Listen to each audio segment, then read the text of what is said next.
ಮಾರ್ಗವನ್ನ ಕಂಡುಕೊಂಡ್ರು. ಅದು ಯಾವುದು? ಧ್ಯಾನ.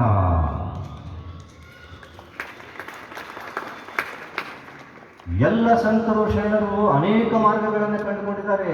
ಆದರೆ ಪತ್ರಿಜಿಯವರು ಎಷ್ಟು ಸುಲಭವಾಗಿ ವಿಷಯವೆಂಬ ಹಸುರಾಯನ್ನ ಮುಂದೆ ತಂದು ಪಸರಿಸದಿರಯ್ಯ ಪಶುವೇನು ಬಲ್ಲದು ಹಸುರು ಎಂದು ಎಳೆಸುವುದು.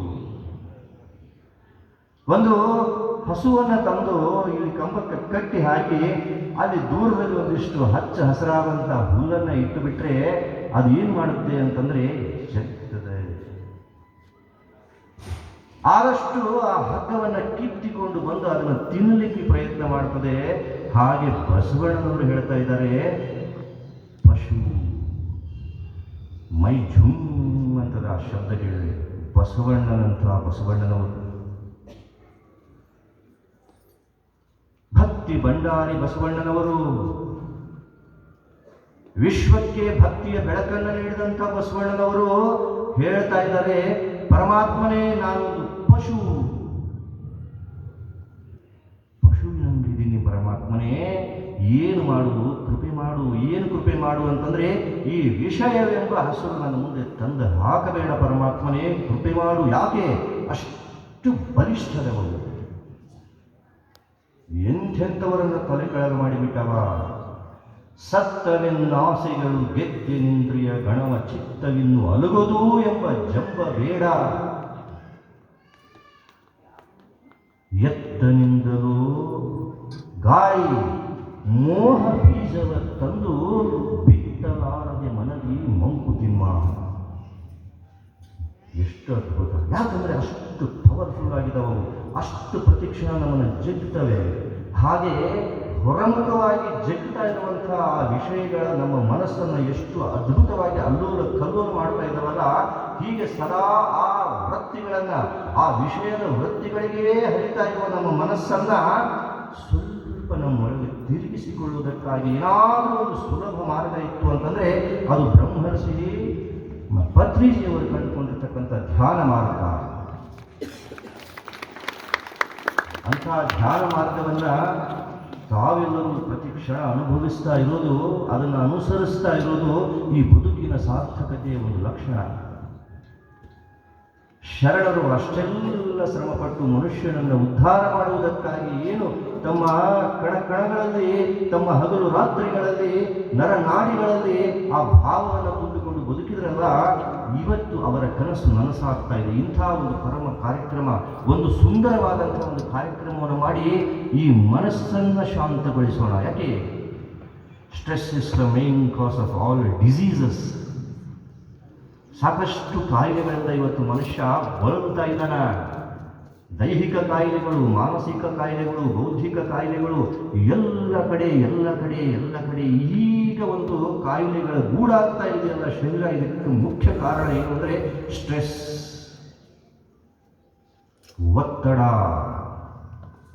ಅನವಶ್ಯಕವಾಗಿ ಮನುಷ್ಯ ಏನೇನೋ ಬಯಸ್ತಾ, ಏನೇನೋ ಹಂಬಲಿಸ್ತಾ, ಮಾಡಬೇಕಾದುದನ್ನು ಬಿಟ್ಟು ಮಾಡಬಾರದನ್ನು ಮಾಡ್ತಾ ಹೀಗೆ ತನ್ನ ಮನಸ್ಸನ್ನು ಕೊಳಕು ಮಾಡಿಕೊಳ್ಳುತ್ತಾ ಇರುವುದರಿಂದ ಏನಾಗ್ತಾ ಇದೆ ಅಂತಂದ್ರೆ ಒತ್ತಡ. ಈ ಒತ್ತಡದ ಬದುಕು ಮನುಷ್ಯನಿಗೆ ಎಷ್ಟು ತಾಪಕಾರಿಯಾಗಿ ಕಾಣ್ತಾ ಇದೆ ಅಂತಂದ್ರೆ ಆನಂದಿಸುವುದಕ್ಕೆ ಕ್ಷಣಗಳೇ ಇಲ್ಲದಂತಾಗಿದೆ. ಎಷ್ಟು ಮನುಷ್ಯನಿಗೆ ಏನು ಕೊಟ್ಟರೂ ಸಮಾಧಾನ ಇಲ್ಲ, ಏನು ಇದ್ರೂ ಸಮಾಧಾನ ಇಲ್ಲ. ಕೊನೆಗೆ ನಾನೊಂದು ಸಣ್ಣ ಘಟನೆ ಹೇಳಿ ನಾನು ಮುಗಿಸ್ತೀನಿ. ಪೂಜ್ಯರು ನನಗೆ ಕೊಟ್ಟಿದ್ದು ಬರೀ 25 ನಿಮಿಷ ಆಯಿತು ಅಂತ ಅನಿಸ್ತದೆ. ಆದರೆ ಕ್ಷಮೆಯಲ್ಲಿ ಒಂದು ಸಣ್ಣ ಘಟನೆ ತಮ್ಮೆಲ್ಲರಿಗೂ ಗೊತ್ತದೆ. ಅಂದರೆ ಮನುಷ್ಯನ ಮನಸ್ಸು ಎಷ್ಟು ವ್ಯಾಕುಲವಾಗಿರ್ತದೆ ಈ ವಿಷಯಗಳಿಗಾಗಿ. ತಮ್ಮೆಲ್ಲರಿಗೂ ಗೊತ್ತದೆ, ಕೆಲ ವರ್ಷಗಳ ಹಿಂದೆ ನಮ್ಮ ಸುತ್ತಮುತ್ತ ಒಂದು ಘಟನೆ ನಡೀತು. ಇಂಗ್ಲೆಂಡ್ ದೇಶ, ಅಲ್ಲಿ ಪ್ರಿನ್ಸೆಸ್ ಡಯಾನಾ, ಸುಮ್ಮನೆ ಗಮನಿಸ್ರಿ, ಆ ಪ್ರಿನ್ಸೆಸ್ ಡಯಾನಾ ಹೇಗಿದ್ಲು ಅಂತಂದ್ರೆ ಅತಿಲೋಕ ಸುಂದರಿ, ವಿಶ್ವ ಸುಂದರಿ, ಅದ್ಭುತವಾದಂತಹ ಸೌಂದರ್ಯರಾಗಿ. ಭೂಮಿಯ ಮೇಲೆ ಮತ್ತೊಬ್ಬ ಅಂಥ ಸುಂದರ ಇಲ್ಲವೇನೋ ಅನ್ನುವಷ್ಟು ಚೆಲುವು. ಮನೆತನ ಎಂಥದ್ದು? ಇಂಗ್ಲೆಂಡಿನ ಮಹಾದೊರೆಗಳು ಕ್ವೀನ್ ಎಲಿಜಬೆತ್ತಿನ ಸೊಸೆಯಾಗ ಅಂದರೆ ಭಾವಿ ಮಹಾರಾಣಿ. ಅವರ ಸಂಪತ್ತು ಎಷ್ಟಿತ್ತು ಅಂತಂದರೆ ಈಗಲೂ ಅದ. ನಾವು ಏನು ನಮ್ಮ ಈ ಬದುಕನ್ನು ಹೀಗೆ ಕಟ್ಟಿಕೊಡ್ತೀವಲ್ಲ, ಅದಕ್ಕಾಗಿ ಇಷ್ಟೆಲ್ಲ ಶ್ರಮ ವಹಿಸ್ತೀವಲ್ಲ, ಅವರು ಕೂಡುವ ಕುರ್ಚಿಯ ಕಾಲಿಗೆ ಸಮಾನ. ಅಷ್ಟು ಅದ್ಭುತವಾದಂಥ ಬಂಗಾರದ ಸಿಂಹಾಸನಗಳು, ಬಂಗಾರದ ಕುರ್ಚಿಗಳ ಮೇಲೆ ಕೂಡುವುದು, ಬಂಗಾರದ ತಟ್ಟೆಗಳಲ್ಲೇ ಊಟ ಮಾಡುವುದು.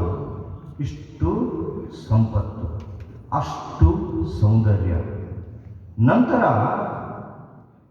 ಆ ಇಂಗ್ಲೆಂಡಿನ ದೇಶದ ಜನ ಎಲ್ಲ ನಮ್ಮ ಭಾವಿ ಮಹಾರಾಣಿ ಇಷ್ಟು ಸುಂದರಳು ಅಂತ ಹುಚ್ಚೆದ್ದು ಕುಣಿತಾ ಇದ್ರು. ಅವರು ಸಂತೋಷ ಪಡ್ತಿದ್ರು, ಆನಂದ ಪಡ್ತಿದ್ರು, ಹೊಗಳ್ತಾ ಇದ್ರು. ಜನಗಳ ಪ್ರೀತಿ ವಿಶ್ವಾಸ ಅಗಾಧವಾಗಿತ್ತು, ಸಂಪತ್ತು ಅಗಾಧವಾಗಿತ್ತು, ಸೌಂದರ್ಯ ಅಪರೂಪವಾಗಿತ್ತು. ಇಂಥ ಡಯಾನ ಆಶ್ಚರ್ಯ ಆಗ್ತದೆ. ಇಂಥ ಡಯಾನ ಒಂದೆರಡು ಸಣ್ಣ ಮಕ್ಕಳಿದ್ದು, ಪತಿ ಇದ್ದ, ಏನೆಲ್ಲ ಭೋಗಕ್ಕೆ ಯಾವುದಕ್ಕೂ ಕೊರತೆ ಇಲ್ಲದಂತಹ ಜೀವನ. ಇಂಥ ಡಯಾನ ಒಂದಲ್ಲ ಎರಡಲ್ಲ 10 ಸಾರಿ ಆತ್ಮಹತ್ಯೆ ಮಾಡಿಕೊಳ್ಳಲಿಕ್ಕೆ ಪ್ರಯತ್ನ ಪಟ್ಟಾಳ. ಅಂದರೆ ಏನಿದು ವೈಚಿತ್ರ್ಯ? ನಡೆದ ಘಟನೆ ಒಂದು ಸಲ ಅಲ್ಲ, 2 ಸಲ ಅಲ್ಲ, 10 ಸಾರಿ ಆತ್ಮಹತ್ಯೆ ಮಾಡಿಕೊಂಡು ನಾನು ಸಾಯಬೇಕು. ಅರೆ ಎಷ್ಟು ವಿಚಿತ್ರ! ಪತ್ರಕರ್ತರು ಕೇಳಿದರು, ಮಹಾರಾಣಿಯವರೇ, ರಾಜಕುಮಾರಿಯವರೇ, ಏನಿದು, ಯಾಕೆ ಹೀಗೆ?